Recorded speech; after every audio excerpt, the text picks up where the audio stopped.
Welcome to the D1 Diary. I'm Madison Donnelly. And I'm Skyler Shellmyer.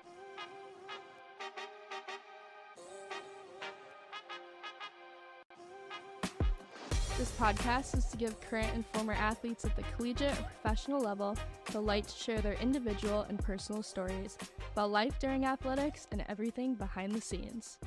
Although the landscape of college athletics is ever changing, we want to give these athletes the opportunity to discuss the real thoughts and effects of what happens inside the minds of collegiate athletes.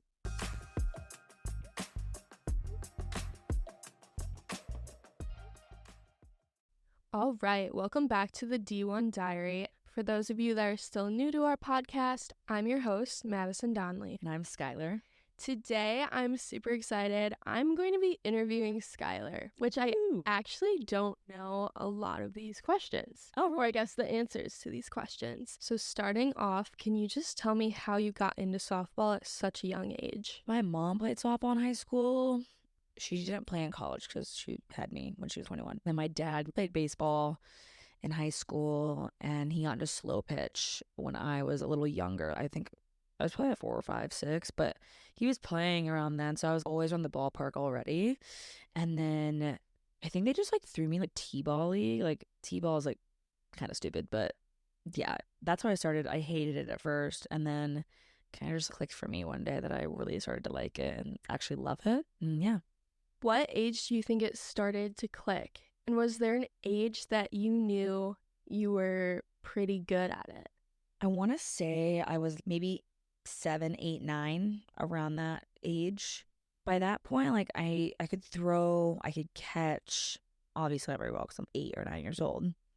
But I feel like that's when I was like, I really like this. My dad didn't have to hold teeth to get me to go to practice. And I think I started to realize that I was pretty good for my age, and my dad was always around helping me and just pushing me to practice every day. And he was my coach, just always around, always involved. And yeah, I don't know, it just clicked one day.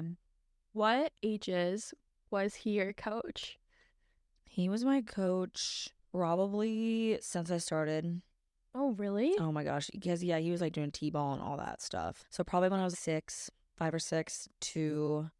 He kind of coached me throughout high school with a club and travel. So I would say, man, probably 16. He probably officially stopped coaching me. He was very involved. Did you always play on a local team then in Iowa if your dad was your coach? Yep. So I played for a local team near my area before we moved to the current home we're at in Urbandale. But I played there on a travel team. So we'd go to Kansas City. We would go to some local places. And then when we moved to Urbandale, I played on the competitive Urbandale team. So my hometown, we had, instead of school ball because we were so young, it was called the Urbandale Jayhawks, but it was through UGRA, which is the local softball complex. And every girl that went to Urbandale played for this specific ASA team or AAU team or whatever. So that's where I started. And then from there, my dad really got involved in making almost a different team. We kind of broke off from the organization and we made a more competitive travel team, but it was still only girls from my high school. So we were competing against full-on travel teams that had girls from different high schools playing all over the state, where for me, it was literally just people that I went to high school with. Now, was this group of girls that you played travel ball with, do you think they were just more gifted? You got a lucky group of girls, or were you a complete standout on this team to get recruited for college? So funny thing is, this team ended when high school started because we just travel ball's over. We were going to start playing high school. And then when high school season started, or I started playing high school softball, I actually went to a different team, still a local team, but this team was actually, I would say, a more competitive travel team because it was pretty much the best girls across Iowa who wanted to play softball competitively. We would play around Iowa, other travel teams in Iowa, because it's very popular. There's so many travel teams. But yeah, we play other Iowa travel teams. We would go to, I think we went to Georgia one time. We would go to Minnesota one time. Kansas City, Chicago. So we actually did go close to Chicago, and this is where I actually got recruited by Northwestern. So I don't know if you want to segue to that. Yeah, I was going to ask you. if it was you going to, I went to showcase tournament. Okay. When I traveled, I didn't know if anything set up specifically like that for softball, or they stumbled upon a game of yours. I'll let you take the lead. Yeah, so for softball, I think you kind of know about this, but like the recruiting rule is different a couple years ago, where we had like 12-year-olds committing to Florida. It was crazy. There was no rule at all, but there are travel program, not even travel, competitive showcase tournaments that are available where it's a couple days you're playing just throwaway games, and there's pretty much different rules because it's just like you're trying to show yourself to these college coaches that are there showcase. So when you say, I'm going to stop you. Yeah, go ahead. When you say throwaway games, does that mean it just doesn't count for a tournament? It's more just how these... It was literally just like exhibition games almost. Like that's kind of what it was, because there was all of these people that were playing travel softball, their idea in their head that they're going to go play college softball. So their number one goal at the time was to get recruited by a college coach and go play collegiately. So a lot of when we went to not all of the tournaments were showcase tournaments. Majority of them were competitive, but there was like probably 2 in a season where they were strictly showcase. Yes, they were keeping score. Yes, there were umpires, but it was almost like the rules were modified. So, for example, I was really fast when I was younger. So I would get thrown at or something at second base, and then they would put me back on first base to go again. I could just rerun it. I could just do it again. Normally, when you get thrown out, if I'm stealing second base and I'm out, like I'm off the field, I'm in the dugout. But no, like my coach would be like, nope, get your ass back on first base, you're going again. And that's something that can't happen during a normal game, even in high school. Even in high school. College. No. Yeah, simply this is literally just showcase, kind of just you're showcasing your talent to Interesting. College. So it's like a true college tryout. Kind of, but it's only a couple tournaments out of the year that are truly showcase, or like there's a lot of college coaches there. See, that's so different from soccer, because my college showcase tournaments, the majority of the time that would be our regional tournament. Everyone's competing for the same end goal, but then all the college scouts go to that tournament because they know the top talent is there. So you're still competing as a team. Obviously, you want to do well as an individual, but the higher goal is to make it to the next level, to make it to nationals, or to beat the team in front of you. Yeah, we definitely have those as well. So when I actually got recruited, I'll back it up, but when I got recruited, I was playing for this team called the Iowa Sun Devils. I actually got in trouble with Arizona State because we were using their logos. Oh, that's funny. Yeah. So I was playing for the Iowa Sun Devils. This was the team that was not really associated with my specific high school. It was girls across the state. We were all really talented. All of us, I think, majority of us, or all of us, at least played at the next level. Maybe not D1, but all in college at some point. So it was a serious team. So we went out to, I think it was St. Charles, Illinois, and it was still a tournament because I think it could give you a berth to some bigger tournament later on. But this was in the recruiting period. So all of the college coaches, a ton of college coaches were there. And that's when Northwestern was there. We were actually playing. They're known as the Beverly Bandits. It's a super well-known travel softball team. Literally look it up if you're not familiar. So famous across the country. They've won national championships. They're from Rosemont. They're from the Chicago area, but there's a lot of draw from the Chicago area, Midwest. I played with girls from Oregon. But anyways, so we were playing this Bandits team, which a lot of people who actually went to Northwestern I played with played for the Bandits. So as I was playing this Bandits team, I was up to bat, and one of my former teammates, who I literally played with when I was at school at Northwestern, she was playing when we were in high school against me. Like, she was pitching against me. Oh, that's funny. And my coaches were there, like, watching Sydney, which was the pitcher, because she committed in 8th grade. So she was like a diehard. She's younger than me. So she was already committed. Sydney's a stud, and she was super good at that age. So I get up there, I like hit a double first pitch, like over the center fielder's head, and my coaches were watching me, and then they stayed for the rest of the game, and they were just super impressed. And thank you, Sydney, for getting me recruited, basically, because that's how it started. Like, that's how I got recruited. I went on a couple of visits. I was getting recruited by a couple other Midwest schools, and then finally I just decided that this was gonna be my home, and I'm so thankful that I made that decision because I absolutely love Northwestern. That is so awesome. Now, what age did you commit? And you don't have to disclose what other schools you were looking at, but what made Northwestern, the absolute choice for you? Yeah, so as I said earlier, the new recruiting rule, which is I think for softball, you have to be it's like September 1st of your junior year. College coaches can't contact you until that date. So I was before that rule. So I was super, super late in the grand recruiting process because like Sydney, younger than me, got recruited and committed in 8th grade. I don't think I actually committed until I want to say my junior year, which is really late at the time. Oh, wow. Like I was like one of the latest in my class, and there was 8 of us. Now, was that just because you got interest late, or you were considering other options for a while? Part of it was I got interest late. I didn't plan this big travel team until after I committed. I was on a very local club team. I didn't really get out there. I didn't go to the really big showcases. I was only getting looks from some, schools in my area. Was that something that worried you at that age? Did you know other girls were committing to college and you were kind of behind the ball, or were you mostly unaware? I wasn't unaware, but I also just like didn't care. I think the recruiting landscape has really changed for softball since then, but I never really worried or doubted what was going on. I was almost really naive in a really good way. Almost like ignorance is bliss. I had just no idea. I was just living life, and I was like, oh yeah, this school's cool. I'll go visit. Oh yeah, oh my God, this is so fun. I feel like that's a part of being recruited when you are that young. I felt similarly, but I was a part of one of those uber competitive travel teams. Yeah, it was definitely a conversation starting at 13 years old. Yeah. You want to get recruited for college.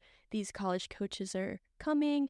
This person on your team is talking to this coach. And it was a lot of drama around the recruitment process, which I think you avoided, which honestly, like a way more fun path. Yeah, no, I really appreciate it. I was so happy. I was never really too stressed or involved, but I will also say, and this is gonna maybe come off like kind of conceited or cocky, but I think of the girls I was playing with, I'm pretty sure I was probably one of the best one. And so I don't know if maybe they were saying stuff behind my back. I'm not sure, but I just never worried about what they were doing, what was going on with them, because I was just kind of in my own lane. I wasn't about the drama at the time. Like I was like, oh my God, she's going here. Da, da, da, da. I was just like very much in my own headspace. Just I'm on my own path. I'm on my own grind. They're doing whatever they want. But I also feel I was the one that kind of led the charge of the recruiting atmosphere on my specific team because... Interesting. Yeah, I was probably one of the first ones that got offered, not even committed, but like got offered at like Power 5 schools. Okay. So I feel like that's what really, I don't know. I feel like I can make a difference where like if you're maybe a late bloomer and you're seeing everyone ahead of you commit Power 5. And oh yeah, that's super stressful. Being on my team, and I was one of the first people to commit on my team, but there was still a few before me. And I think as soon as that first person committed, it stressed the rest of the team. Exactly. So I never even thought about it like that until kind of just now. So I'm super blessed that yes, it happened like that. But I'm not the jealous type where I've never been like, oh my God, I wish I was going there. Like, blah, like, F that bitch. Like I was just very much my own journey, my own path. And I feel like there definitely was jealousy that arose at that age from people. Totally. Mostly it was, you're happy for your teammates. More than anything, I think it was the parent pressure. Oh my God, yeah. Being on a competitive team where everyone's main goal is to get committed. Yeah. And you're that young, so I feel like there's less jealousy because you're 14, 15 years old just playing the sport that you love. Yeah. But then all the parents in the background are like, oh, like she's getting looks here. Yeah. Oh, they're talking to this person. And that just kind of messes with your head at a young age. It definitely can, but I was really blessed with great parents who, they were involved, but they never swayed me really heavily one way. They were very hands-off. They really let me take the reins. Which is really interesting with your dad being so involved as your coach that they never push that. Yeah, I will always, I'll say this, forever, he was the perfect parent coach. He was never the coach that, how parent coaches can almost eye on their daughter. Like they're saying oh, I'm going to make them the best. I'm going to pick. Oh, 100%. Like my dad was the opposite. He was like, okay, that's my daughter, but this is also your daughter. So I'm going to coach your daughter just as hard as I was coaching my daughter. Honestly, I'm not going to focus on my daughter. How about you guys, the assistant coaches? How about you focus on my daughter and I'll focus on your daughter? Honestly, that is so rare. Mm-hmm. It's such a cool experience. I know. I was really blessed with that. Even though throughout my college my collegiate career, my parents were very hands off. Like, they were never like the crazy parents. They just were out of my business. I would do my own thing. They would never call into coaches and like say anything. Like, I was like, please don't do that, guys. And they very much understood. But I think part of that is that separation I gave myself. Went to a different school out of state, just completely was like, nope, like, I'm out. Peace. Like, this is my own journey. This is my own journey. Like, I really wanted it to be like that. And I also felt like my mom was super good at just letting me do that. She was so on board with me getting out of Iowa, going and experiencing something new, just embracing it. Don't be comfortable in Iowa. You need to leave. You need to go experience something else. Mm-hmm. That's really sweet. Yeah. And then by choosing Northwestern, was that your number one option from the get-go? So for me, I'm gonna say the schools I was recruited by, my top three at least. So my top three were Northwestern, Minnesota, and Drake. Those are my top three. Drake is from Des Moines. It's in my hometown. So that was kind of like a good school. It's a great school program. They're in a mid-major. Not the best. Competitive, but not the best. And then I'd be really close to home. So that was probably what swayed me away, is like how close it was. Okay. Minnesota, I love that it was in Minnesota. I really like Minneapolis. I have a really good family friend up there, but something about it like just didn't click for me. Did you tour it? I did. I went on a visit, not an official, just unofficial visits, a couple of them, but I was like, yeah, it's good. It's cool. I could see myself here, but it didn't click. Where when I went to Northwestern, I visited multiple times. My coaches always tell me how long it took me to commit, but I really just took my time in the process. Like, I really wanted to make sure like I had the best school, and which that's important to note, because it is on your own timeline. Even if a coach is pressuring you to make a decision, you ultimately have the power and need to do it. Yeah, you have the power. And honestly, if that coach is pressuring you, that's probably it's not the right fit coach for you. No. My coaches at Northwestern, they're like, yep, take your time. We're here. The biggest reason that drew me to Northwestern was my coaches. My coaches are hands down the best people I've ever met. I would die for them. It sounds like some cult shit. It's not. They're just great people, but they treated all of us as humans, not as softball players, not as whatever. Like, that is so huge. Having a great coach is a game changer when you are a college athlete, because you are a player 6 days out of 7. Literally. And I felt like my coach's whole goal was developing us as women, and not, softball players too. Like, we wanted to compete, but she wanted to make sure we were functional human beings that would survive after school. Like, softball's over. Like, yeah, it's been hard, but I'm surviving. Like, I got set up great. But yeah, so that was the first draw of Northwestern. Second draw was the academics for me. I would say I'm a very realistic person where, playing pro is great, but pro softball barely exists. You make shit money. You're not going to make a long-term career out of it. Like, I was like, okay, I want to get a good job. I want a good education. I want to kill it in life, So literally when I committed, Northwestern was bad. Sorry, alums. Love you guys.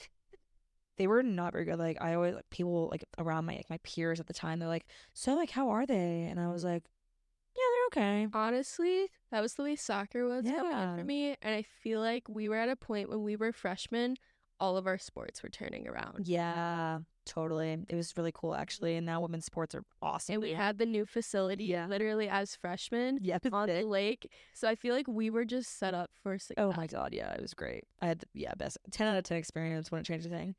But yeah, everyone was like, "What's, are they good?" And I was like, not really, but I'm just education, y'all. Let's go. Literally, if you would have told me my senior in high school that we were gonna go to the World Series, I would be like, no. It was never on my mind. Honestly, I never thought about that because you guys did so well. Yeah, off the bat, we were off the bat. So I never knew you guys were in like an underdog position in a soccer team. Yeah. It's super interesting because I literally had no expectations. I was just like, I'm just gonna go play. Okay. And that's like all of my class. Like, we all got really along. We all just like go-getters, just like, man, we're the underdogs. Like, fuck them. Like, we're just gonna go play and kick your ass. It was sick. It was sick. I feel like when you find a special group like that clicks, makes all the difference in sports. And we talk about that so much, how none of us have that expectation. We're just like, okay, we're all gonna come here to get a good education and then oh, well, I guess it's a great addition that we get to play great softball and be really good at it. And we're doing well. And we're doing well. It's fun, and I enjoy the people around me. It's like unheard of in college sports, I feel like. Oh, yeah. Because unheard of. very few people make it to a national championship or a Big Ten tournament or Yeah. NCAA. Yeah. Making literally. just any of those tournaments in general is an accomplishment. Yeah. And like, I've really thought about this a lot after I got done, but my team, myself, you obviously had a different experience with your career, but I am so lucky on how smooth my college career went. Yeah, I had some injuries, whatever. They were minor. They're fine. Nothing crazy, right, compared to yours. But we literally went to the NCAA tournament 4 out of my 5 years, 5 being so crazy. The 5th being COVID. We weren't even playing. We won the Big Ten their season twice. We won the tournament once. We went to Super Regionals 3 times. We went to the World Series once. That's so crazy. That is crazy. Any softball people, I thought, yeah, that's crazy. And I had no expectation at all. And do you think that's because your individual class was so good? Because I feel like you had a few standouts that kind of played all 4 years. 5. That's 5. True. Yeah. So, a bunch of your class stayed for a 5th year. That's Literally. not normal either. No, so I think my coaches, I mean, obviously giving the credit to them, they did such a good job recruiting, specifically my class. And I'm trying to like put this as not very biased because obviously it was my class, but I felt like our class was almost like a turning point in the program because we came in so young, so free, literally no expectations, and we came at a really good time where there was 7 seniors leaving. So they had spots to fill. They needed to fill those spots. So yes, we were all talented and very, very talented where we got those starting positions. We worked for it, right? And we got those starting positions day one of like, not day one, but day one of season. Coming in as freshmen, there's 5 freshmen starting out there on a 9-man roster. Unheard of. Very young team, went to supers. Like, that's sick.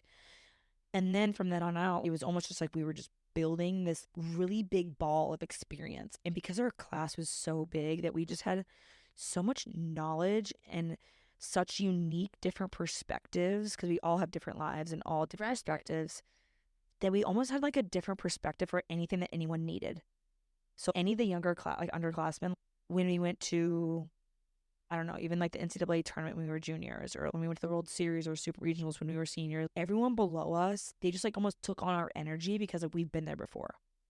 That's awesome. Yeah, it was super special. And you like integrated the rest of the team. Yeah, exactly. To that level of competitiveness. Yes, and just level of competitiveness, this super awesome culture that just we all treated each other with respect and kindness. And you don't find that on every team either. There's so many teams that fall apart on the field because they don't have that culture off the field.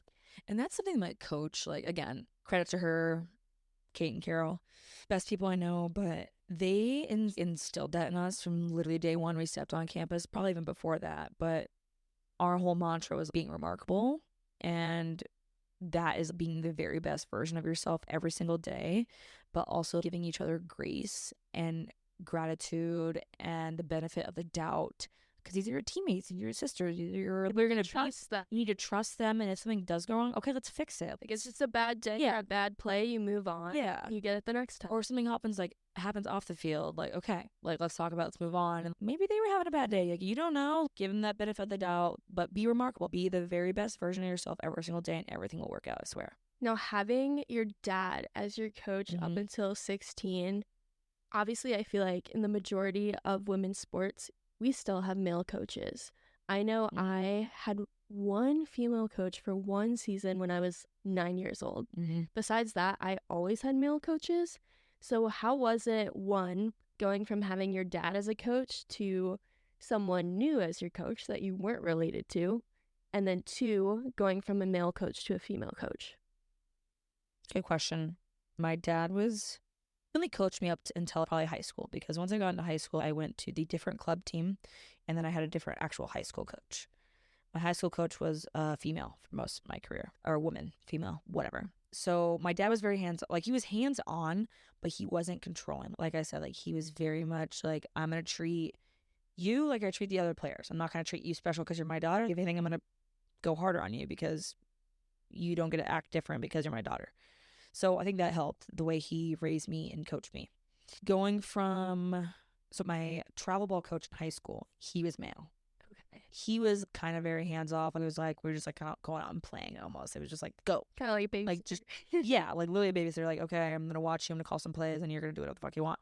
My high school coach was a woman. So it didn't really bother me. The transition from male to female, female to male. If anything, I think I prefer it just because also both my head coach, they're gay. Both my coaches, Kate and Carol, they're gay, which I mean, I obviously don't have a problem with. My team, like, is very known, but I think it's interesting to talk about that because 100%. yeah, like it can bother some people, but for us, it was just like everyday normal. It was nothing weird. I almost preferred it. We pretty much had an all female staff. We had a couple men sprinkled in there. Like our strength coach was a man. That was all the balance we needed. We were like, we're good. Just gonna live with that and then get back to the. Yeah, it was great. It's great. I loved it. Like I felt like it just, I don't know. I'm gonna ask you, how did you feel having a male coach? So, like I said, I pretty much only had male. That's so interesting. Growing. That's so popular in soccer, though. It is. Mm-hmm. I always kind of was disappointed that I never had a female coach. I never had someone to look up to that was was a female college soccer player, had gone through that experience before. Yeah. Because it is a different perspective. Totally. And I know there's research around if you are a man coaching and in control of 20 to 30 young girls, at some point you're going to abuse that power. Or there is just like a power. I see what you're saying. Versus it being, more of a role model that was in your exact position when they were younger. It is just different. That's a really good point. I also want to say I still feel like there's female coaches that still abuse that power. Oh, but like I would say it's probably 100%. Maybe it's a little more, not prominent, but more likely with a man because of the power dynamic between men and women in our society. I will say, I just felt like when you have a female coach, a woman coach, she was teaching us to be a strong, independent woman. I don't know, are male coaches doing that? Probably not. Not always. Not in the same way. In a way that is authentic, because at the end of the day, they are not female athletes. And they don't get it. They don't get it. Because there are certain ways that being a female athlete is just different than being a male athlete. And there's science around how our brains are different. Our bodies are different. Oh, muscles work differently. Yeah. The way we recover is different. The way we train is different. It's just so different. So I think it was disappointing never having a female coach at that higher level for me. Yeah. That's a really interesting take. Like we had an assistant. Technically our goalie coach was female my last 2 years I was there. Okay. But still. But you were probably more close to her because she didn't work with you guys that much, right? Yeah, no, she was working every day with the goalkeepers and was a goalkeeper. So as far as relating and position-wise, it wasn't relatable to me. And anyone that knows how soccer works, being a goalkeeper is just a very different position than a field position, and you train completely differently and separate most of the time. So there wasn't a lot of interaction there. Yeah, I actually can't imagine not having a female coach. I would really hate having a head coach. Especially if you have a bad day. They just don't get it. No. I'm thinking about our friends on volleyball who their coach is a man. He just doesn't get it. And I felt, at least for my team, his way of dealing with it was almost a culture of toxic positivity. Like, you are not allowed to showcase that you're having a bad day or talk about your feelings or talk about, what's going on. And I think that comes from, a male perspective. Yeah, I'm not going to talk about it. Yeah, that you're not supposed to have feelings. You're supposed to bottle up and be a warrior and be that athlete that buries it and just goes out there and does what you're supposed to do. My class always joked about how emotional we were. But, I mean, my coaches can be emotional sometimes, too. But also having a whole female team, got to be expressive. Well, yeah. Which is cool. And we're human. And being a student athlete is not easy. It's an emotional roller coaster. It really is. I think my coaches did such a good job at, like allowing us to feel our feelings and express who we truly were without any judgment, which only helped our culture. And being, in the sport for so long, do you think that was a big difference from high school softball to college softball because you were with your teammates 24/7? Did you have a culture on your high school team, or was that more of a college experience? I would say it's more of a college experience. My team in high school, we tried to get close, but the solid group of girls that were really good. This is definitely my fault. I definitely led the charge on this, but I feel like we were just including each other, like the good people, like the ones who, you know what I'm saying, the people who were really bad, not include them, I feel like that is just a middle school, high school thing that happens. And it's also because you just show up for practice. Yeah. You're not literally living with them. Yeah. That's interesting. Yeah. Kind of to wrap things up, what are some things you wish you knew before going into college softball?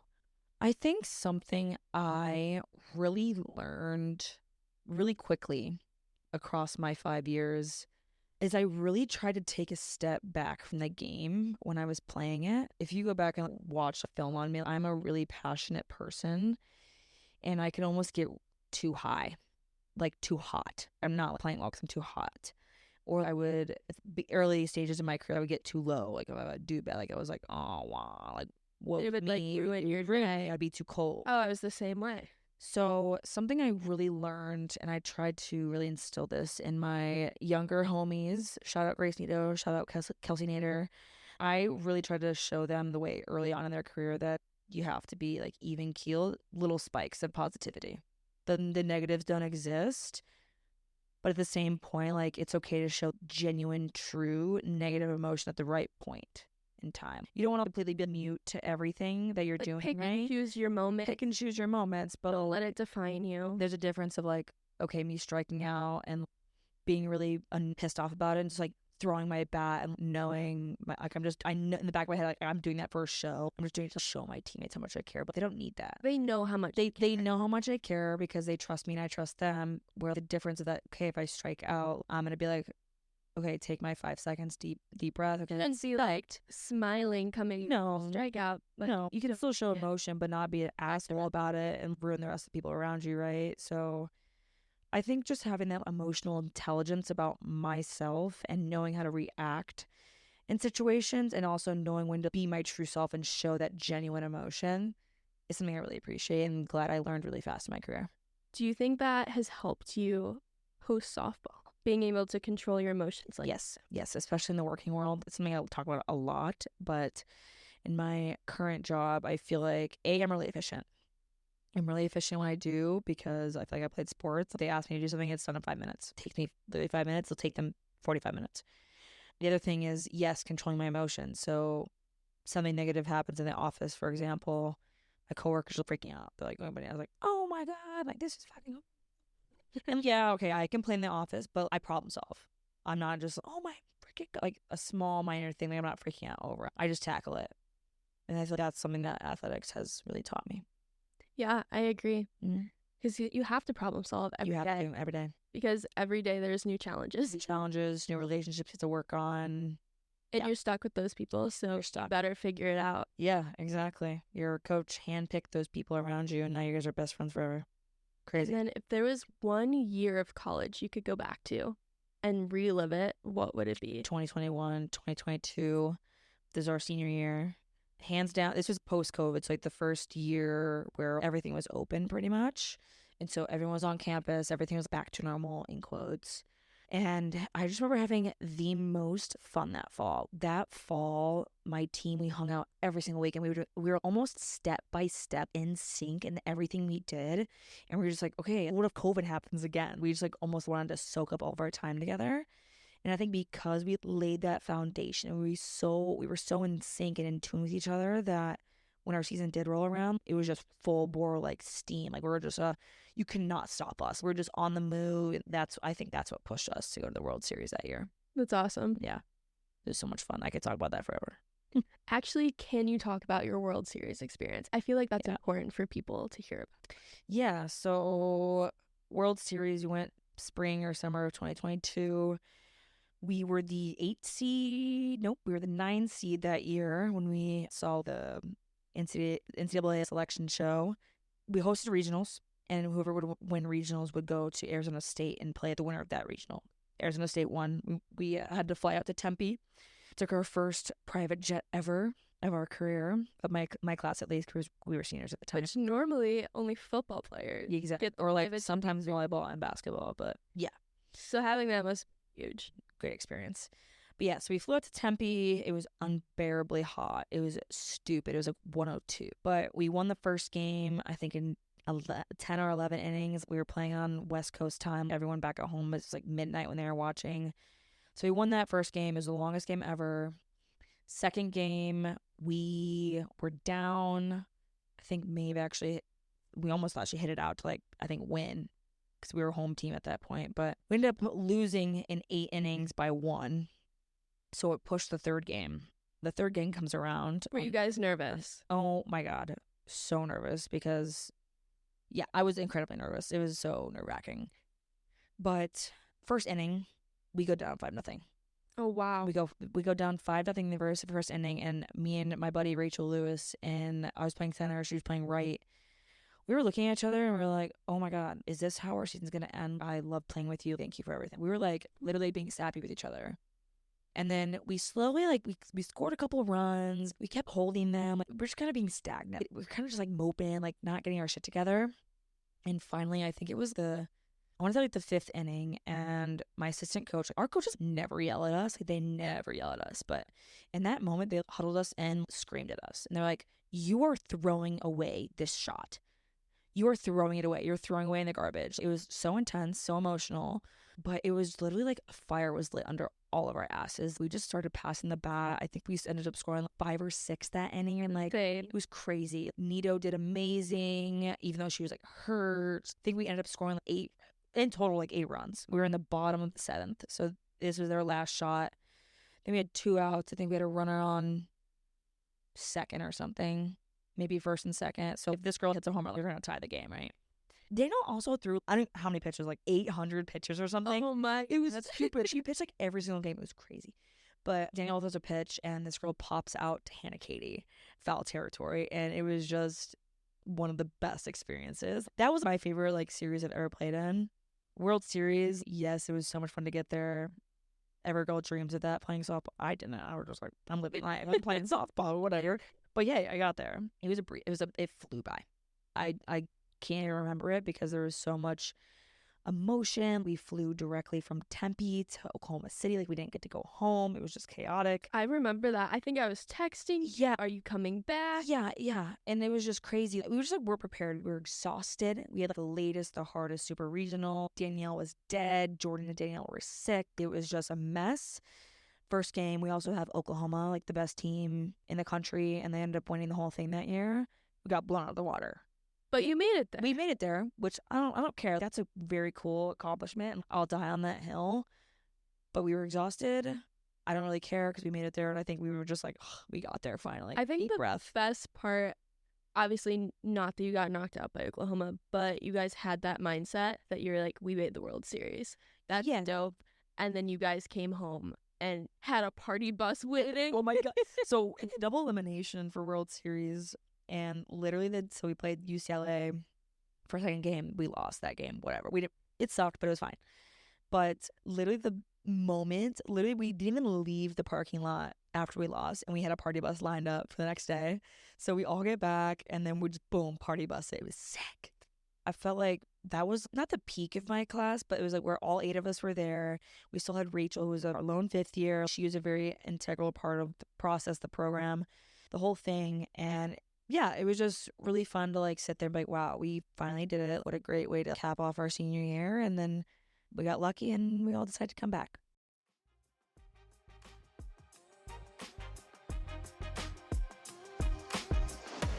Email us, DM us, reach out to us, and we look forward to next week. But thank you so much for listening. We really appreciate all of you. Follow us on Instagram, TikTok, YouTube, all of the socials, and just follow along with our story. Okay. Bye.